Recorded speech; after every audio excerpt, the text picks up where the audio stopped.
Hello everyone, today we are going to discuss our next topic which is electromagnetic induction. So before going that, first we understand the history about the electromagnetic induction.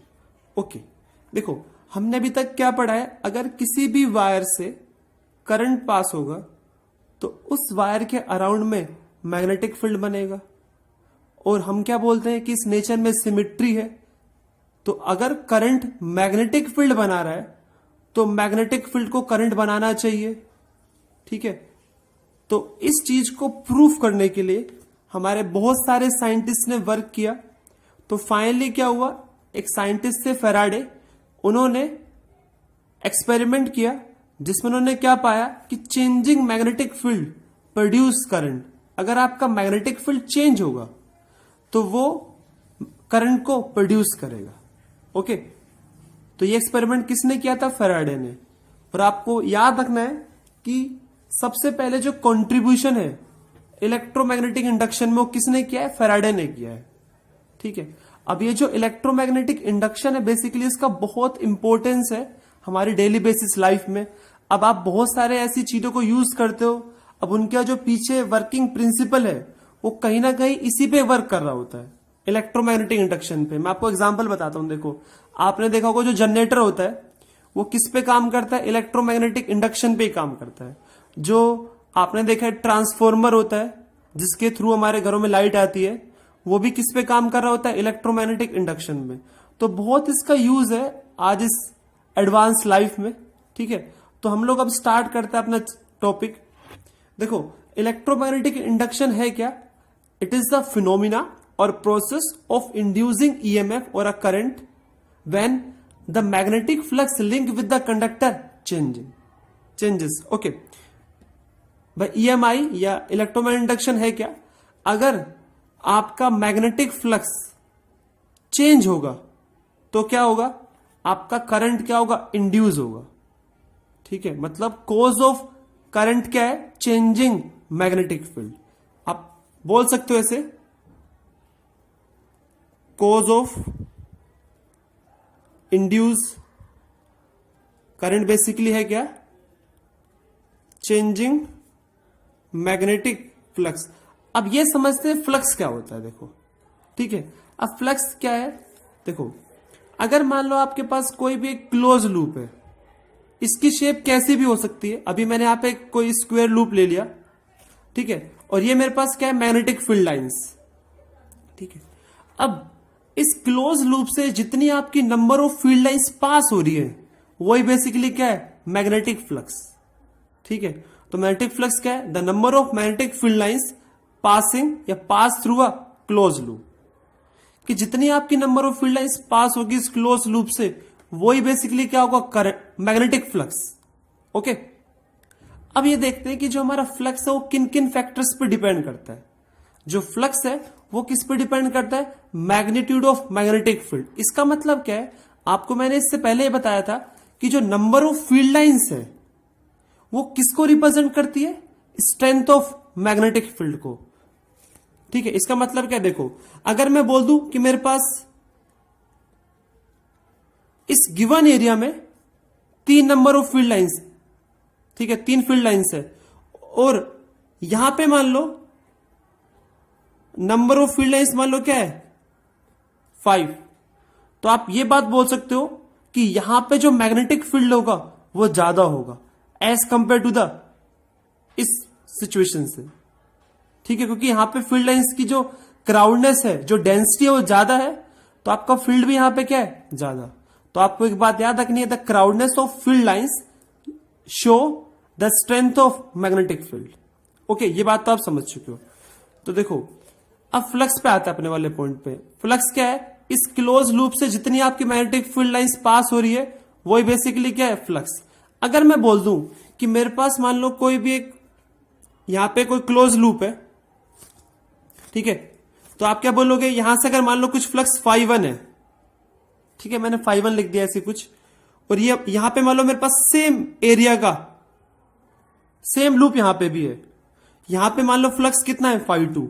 तो मैं एक बात easily बोल सकता हूं कि φ2 ज्यादा होगा किससे?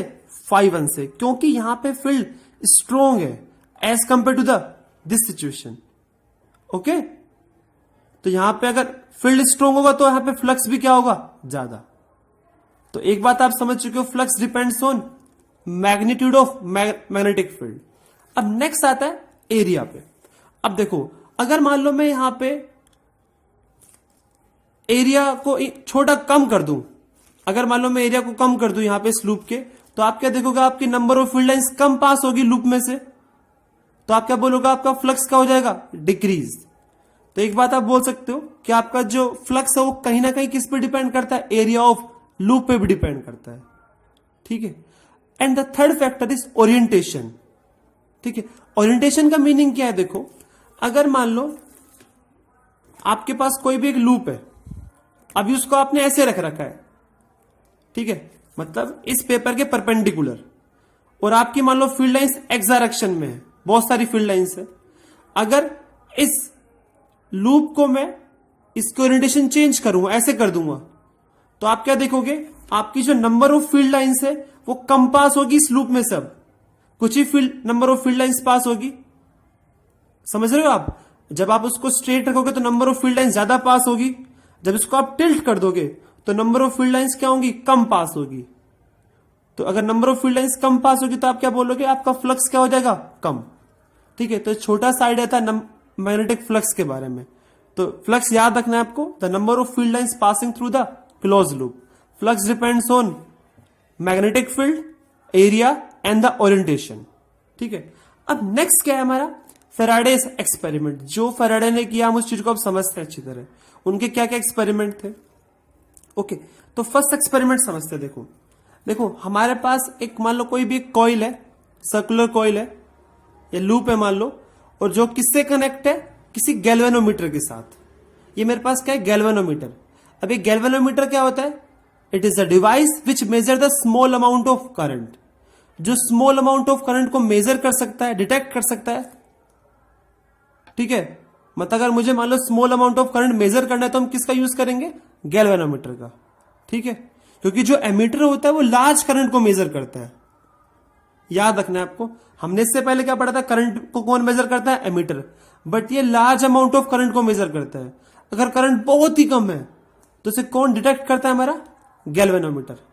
ठीक है जी, ओके। अब देखते हैं भाई, ये मेरे पास क्या है, बार मैग्नेट। अब ये इसकी क्या है, मैग्नेटिक फील्ड लाइंस। भाई हमें पता है किसी भी मैग्नेट की अपनी क्या होती है, मैग्नेटिक फील्ड लाइंस। तो देखो जब हमारी मैग्नेट इस पोजीशन पे, इस कोऑर्डिनेट पे लाई करेगी, तो देखो तो हम क्या बोलेंगे कि इस लूप से नंबर ऑफ फील्ड लाइंस कितनी पास हो रही है, 0। ठीक है, या फिर बोल सकते हैं बहुत नंबर ऑफ, मतलब मेरी बहुत कम फील्ड लाइंस पास कर रही होगी यहां से। ठीक है, तो जैसे इस मैग्नेट को मैं कॉइल के पास लेके आऊंगा, तो जैसे आप इस मैग्नेट को मूव करवाओगे टुवर्ड द कॉइल, तो अब आप क्या देख रहे हो, आपकी जो मैग्नेटिक फील्ड लाइंस है वो इस लूप को कट करेगी। ठीक है, तो अब आपका यहां पे क्या हुआ, फ्लक्स चेंज हुआ है, क्योंकि पहले फ्लक्स मेरा कम था। जैसे इस मैग्नेट को आप पास लेके आए तो आपका फ्लक्स चेंज हुआ, और मैं आपको बता चुका हूं जब फ्लक्स चेंज होगा तो क्या होगा, आपका करंट क्या होगा, प्रोड्यूस। तो हमने क्या देखा कि इस कॉइल में, या सॉरी इस गैल्वेनोमीटर में हमने एक डिफ्लेक्शन ऑब्जर्व किया। तो ये किस चीज को शो करता है कि changing magnetic flux produce current. Okay, but ये जो डिफ्लेक्शन था ना, ये टेम्पररी था। टेम्पररी का मीनिंग क्या है, जैसे इस मैग्नेट को आप इसके पास लेके आए तो डिफ्लेक्शन प्रोड्यूस हुआ, जैसे ही मैग्नेट स्टेशनरी हो गया, रुक गया, तो डिफ्लेक्शन क्या हो गया, डाई आउट, मतलब खत्म हो गया अपने आप ही। मतलब अगर मान लो ये मेरे पास नीडल है गैल्वेनोमीटर की, जैसे ही इसको मैं पास लेके आया, ये मान लो इस तरफ मूव कर गया, और जैसे ही मैंने मैग्नेट को स्टॉप कर दिया, अगेन मेरा करंट क्या हो गया, 0। मतलब अगेन ये पॉइंटर कहां पे आ गया, इस पोजीशन पे आ गया। ठीक है, ओके, मतलब करंट मेरा क्या हो चुका, 0। तो फिर हमने क्या किया, इस मैग्नेट को अगेन पीछे लेके चले गए, वापसी लेके चले गए। ठीक है, तो अगेन मेरा फ्लक्स चेंज होगा, क्योंकि अभी मेरी नंबर ऑफ फील्ड लाइंस ज्यादा पास हो रही है। जब इसको आप पीछे लेके जाओगे मैग्नेट को, तो अब आपकी नंबर ऑफ फील्ड लाइंस क्या होंगी, यहां से डिक्रीज होंगी, तो अगेन मेरा फ्लक्स चेंज होगा। ठीक है, जब फ्लक्स चेंज होगा तो अगेन यहां पे क्या होगा, करंट प्रोड्यूस होगा, बट इस टाइम जो डिफ्लेक्शन होगा वो ऑपोजिट डायरेक्शन में होगा। पहले डिफ्लेक्शन इस डायरेक्शन में था, अब डिफ्लेक्शन इस डायरेक्शन में है। और अगेन जैसी मेरी मैग्नेट क्या हो जाएगी, स्टेशनरी, अगेन करंट क्या हो जाएगा, जीरो। ओके, तो एक बात हम समझ गए हैं कि करंट कब प्रोड्यूस होगा, जब आपका रिलेटिव मोशन होगा। रिलेटिव मोशन का मतलब क्या है कि इन दो, या तो कॉइल मूव करे या फिर मैग्नेट मूव करे, जब भी आपका करंट प्रोड्यूस होने वाला है। देखो अगर मान लो इस वाले केस में मैंने कॉइल को फिक्स किया था, अगर मैं मैग्नेट को फिक्स कर दूं, ठीक है, मतलब कॉइल को मूव करवाऊंगा, अगेन ये सिनेरियो रिपीट होने वाला है। ठीक है, तो भले ही आप कॉइल को मूव कराओ या मैग्नेट को मूव कराओ, आपका फ्लक्स चेंज होगा और चेंजिंग फ्लक्स करंट को प्रोड्यूस करेगा। ठीक है, तो ये हमारा फर्स्ट एक्सपेरिमेंट था। तो स्टेटमेंट क्या है, whenever there is a relative motion between coil और a magnet then current is induce in a coil. अगर इन दोनों के बीच में रिलेटिव मोशन है, जब भी आपका करंट क्या होगा, प्रोड्यूस। रिलेटिव मोशन का मतलब ऐसे है, देखो अगर कोई प्रॉब्लम हो रहा है तो समझने में, आप लोगों, जैसे मान लो ये मेरे पास कोई भी एक कार है, ये कार मान लो ए है, ये कार मान लो बी है।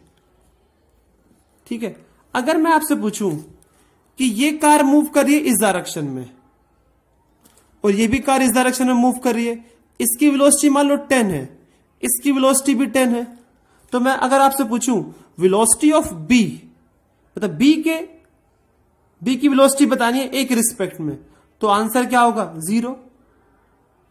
ओके, क्योंकि इसके रिस्पेक्ट में इसकी वेलोसिटी क्या है, 0। ये जो वेलोसिटी होती है वो किसके रिस्पेक्ट में होती है, ग्राउंड के रिस्पेक्ट में होती है। अगर हम बोलते हैं कि ये मैन चल रहा है 5 की स्पीड से, तो वो 5 की स्पीड से किसके रिस्पेक्ट में चल रहा होता है, ग्राउंड के रिस्पेक्ट में। ठीक है, ओके, अगर मान लो मैं इसकी वेलोसिटी अब करता हूं 5, तो अब बताओ वेलोसिटी क्या होगी, velocity of B with respect to A equal to क्या हो जाएगा इस केस में, 5 मीटर पर सेकेंड। तो हम क्या बोलेंगे, इन दोनों के बीच में अब क्या है, एक रिलेटिव मोशन है। ठीक है, इसकी रिलेटिव वेलोसिटी कितनी है, 5 मीटर पर सेकेंड।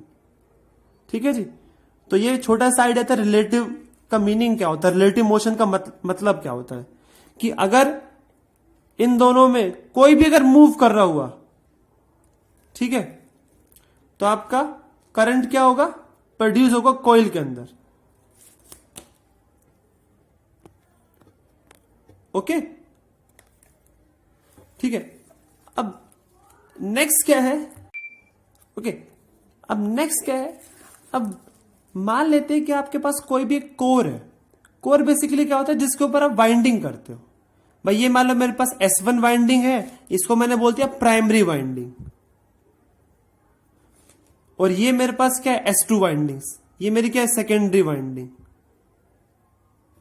ठीक है, अब जो मेरी प्राइमरी वाइंडिंग है वो किससे कनेक्ट है, एक बैटरी से कनेक्ट है, एक सेल से कनेक्ट है, और जो सेकेंडरी वाइंडिंग है वो किससे कनेक्ट है, गैल्वेनोमीटर से। ओके, अच्छा, अब हम क्या देख रहे हैं कि भाई देखो अभी मेरा स्विच कैसा है, ओपन। जैसे ही स्विच को मैं क्लोज करूंगा तो मेरा करंट फ्लो करेगा इस फैशन में, इस डायरेक्शन में। ठीक है, अब यहां पे जो करंट फ्लो हुआ है, इसकी वजह से आपका मैग्नेटिक फील्ड फॉर्म होगा, और वो मैग्नेटिक फील्ड इस कॉइल के साथ लिंक करेगा। तो आप बोल सकते हो कि जब इसमें करंट फ्लो होगा तो इस कॉइल का फ्लक्स चेंज होगा, क्योंकि यहां से जो नंबर मैग्नेटिक फील्ड लाइंस बन रही है वो इस कॉइल से भी तो लिंक कर रही है। तो इस कॉइल का क्या हुआ, फ्लक्स चेंज हुआ, और हमें पता है अगर फ्लक्स चेंज होगा तो क्या होगा, आपका करंट प्रोड्यूस होगा कॉइल के अंदर। तो हम क्या देखेंगे, फ्लक्स इसका चेंज हुआ है तो करंट भी इस कॉइल में चेंज होगा। ओके, अब डायरेक्शन ऑफ करंट आप कैसे पता करते हो, देखो उसका हम देखते कैसे करेंगे। आप लोगों ने ना क्लास 9th में एक टॉपिक पढ़ा था, इनर्शिया। ठीक है, अब इनर्शिया क्या होता है, इनर्शिया क्या होता है, कोई भी बॉडी ना हमेशा अपोज करती है किसको, चेंज को। ये तो होता है इनर्शिया। मतलब अगर मान लो मेरे पास कोई भी एक मान लो ब्लॉक है जो कि मान लो रेस्ट पे है, अगर मान लो इसको मुझे आगे लेके जाना है तो मुझे फोर्स अप्लाई करना पड़ेगा। ठीक है, तो हमें फोर्स क्यों अप्लाई करना पड़ा है? इसके इनर्शिया की वजह से। ठीक है, क्योंकि ये बॉडी क्या चाहती है कि हमेशा कौन सी स्टेट में रहे? रेस्ट में। तो अगर आपको इसको मूव करवाना है तो आपको वर्क करना पड़ेगा। ठीक है, तो आपको छोटा सा आइडिया पता होना चाहिए इनर्शिया क्या होता है, कि कोई भी बॉडी क्या चाहती है कि वो जिस स्टेट में है वो उसी स्टेट में रहे, मतलब उसको चेंज पसंद नहीं किसी भी तरह का। अगर मान लो ये चल रही है तो ये चाहे कि हमेशा में चलती रहे बॉडी। ठीक है, अगर आप इसको रोकना है तो इसके ऊपर आपको फोर्स लगाना पड़ेगा, वर्क करना पड़ेगा। ओके, तो वही चीज यहां पे भी है। ठीक है, अब हमने क्या देखा था कि इनिशियली जब ये स्विच क्लोज नहीं था तो करंट जीरो था। अगर करंट जीरो तो magnetic field zero, magnetic field zero तो यहां पे फ्लक्स भी क्या होगा? जीरो। अगर फील्ड ही जीरो तो फ्लक्स भी जीरो होगा। ठीक है, जैसे ही आपने की को क्लोज किया, अब मैग्नेटिक फील्ड देखो, करंट जा रहा है अंदर की तरफ। ठीक है, तो आप बोल सकते हो फेस रूल की हेल्प से कि अगर करंट इस डायरेक्शन में है तो मैग्नेटिक फील्ड लाइंस इस डायरेक्शन में होंगी। मेरा मैग्नेटिक फील्ड इस डायरेक्शन में होगा तो जो मैग्नेटिक फील्ड है इस डायरेक्शन में होगा। अब ये जो मैग्नेटिक फील्ड लाइंस है इस कॉइल के साथ भी लिंक करें, क्योंकि इसकी नेबरिंग कॉइल है। ठीक है, अगर ये नेबरिंग कॉइल नहीं होता फिर ऐसा कुछ नहीं होता। नेबरिंग कॉइल है तो क्या होगा, इसमें जो फ्लक्स प्रोड्यूस हुआ है वो कहीं ना कहीं इससे भी लिंक करेगा। तो अब इसमें जो फ्लक्स चेंज हुआ, अब उसकी वजह से आपका करंट प्रोड्यूस होगा। अब ये कॉइल क्या चाहती है, जो फ्लक्स पहले था, मतलब पहले फ्लक्स क्या था? जीरो, तो इसका फ्लक्स हमेशा क्या रहे? जीरो। वो हमेशा मेंटेन करने की कोशिश करेगी। ठीक है, तो मैग्नेटिक फील्ड लाइंस इसकी वजह से इस डायरेक्शन में बनी तो अपने फील्ड बनाएगी इस डायरेक्शन में, उसको अपोज करने के लिए। ठीक है, तो अगर फील्ड इसका इस डायरेक्शन में बनेगा तो करंट कैसा होगा मेरा? बाहर की तरफ। तो हम क्या बोलेंगे कि यहां पे जो करंट प्रोड्यूस हो रहा है वो प्रोड्यूस होगा बाहर की तरफ। ठीक है, तो आप बता सकते हो कि direction of induce current in a secondary coil इस कॉन्सेप्ट के हेल्प से, इनर्शिया वाले फंडे से। ठीक है, अब हम देखते हैं कि अगर मान लो आपका स्विच ओपन होगा फिर क्या होगा। ठीक है, ओपन वाले केस में देखते क्या होगा, मैं यहीं पे समझा देता हूं आपको। जब आप इसको ओपन करोगे तो आपका जो मैग्नेटिक फील्ड है ये वो डिक्रीज होगा। ठीक है, अब इस कॉइल को चीज पसंद नहीं है। अब ये क्या चाहेगी, जो फ्लक्स पहले था, मतलब पहले फ्लक्स क्या था मेरा? मैक्सिमम। ठीक है, तो वही फ्लक्स हमेशा मेंटेन रहे। उसको मेंटेन करने के लिए अपना जो फील्ड है वो इस डायरेक्शन में बनाएगी, क्योंकि इसको चेंज पसंद नहीं है। पहले फ्लक्स अगर इस डायरेक्शन में है तो ये चाहेगी अब भी फ्लक्स इस डायरेक्शन में ही हो। तो जब फ्लक्स इस डायरेक्शन में होगा तो करंट कैसा होगा इस केस में? अंदर की तरफ। तो जब आप इस की को ओपन करोगे तो करंट कैसा होगा मेरा? अंदर की तरफ होगा। ठीक है, तो जो डायरेक्शन ऑफ करंट है इस कॉइल में क्या हो जाएगी? रिवर्स। ओके, तो एक छोटा सा आइडिया था फैराडे एक्सपेरिमेंट के ऊपर